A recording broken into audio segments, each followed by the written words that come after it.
భగవంతుని ఆశీస్సులు ఉండబట్టి ఈ విజయం వచ్చింది. ముందుగా మా కాలంలో అంటే ఇంతకుముందు నేను యాక్ట్ చేసేవాడిని. ఇప్పుడు ఏదో సంవత్సరానికి 1-2 సినిమాలు. అప్పుడు ఇన్ని సభలు ఉండేటివి కాదు. ముందుగా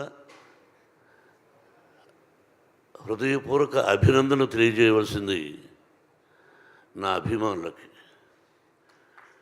దాదాపు 50 సంవత్సరాలు నటుడిగా, విలన్గా ఉన్నప్పటి నుంచి నన్ను ప్రేమించే వ్యక్తులు ఈ రోజుకి ఒక హీరో చేసినా విలన్ చేసినా ఆ అభిమానులకి ముఖ్యంగా ఎంత రుణపడి ఉన్నానంటే, నా వంతు నేను ఏం చేస్తున్నదని ఆ అభిమానులకు తెలుసు. వాళ్ళు ఈ రోజుకి బ్యానర్లు కట్టుకుంటూ ఇన్ని సంవత్సరాల తర్వాత విజయం వచ్చిందని వాళ్ళు ఫోన్లు చేస్తూ వాళ్ళు మాట్లాడుతున్నారంటే ఇది పూర్వజన్మ సుకృతం. నేనేం మాట్లాడాలి? ఈ సినిమాలో నటించినటువంటి నటీనటులు అందరూ, మా బావ దగ్గర నుంచి ప్రభాస్,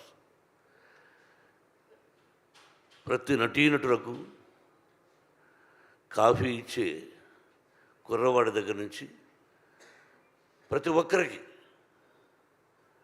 నా దర్శకుడికి, ఎవ్రీబడి, ఒక్కొక్క రచయితలకి, డైరెక్టర్ ఆఫ్ ఫోటోగ్రఫీ, ప్రతి ఒక్కరికి, అందరూ చిన్నవాడు కాబట్టి నాకు కూడా అందరికీ నా హృదయపూర్వక అభినందనలు. ఏ భగవంతుడి వరాన నా తల్లిదండ్రులను ఆశీర్వదించి నాకు జన్మనిచ్చినటువంటి నా తల్లిదండ్రులు, ఆ పరమేశ్వరుడే ఈ సినిమా తీయమని ఆజ్ఞాపించాడేమో. లేకపోతే నేను ఎంత మనం ఎంత. కాబట్టి ఇది పూర్వజన్మ సుకృతంగా భావిస్తూ నాకు ఈ అవకాశాన్ని కల్పించినటువంటి భగవంతుడికి ఆదరిస్తున్నటువంటి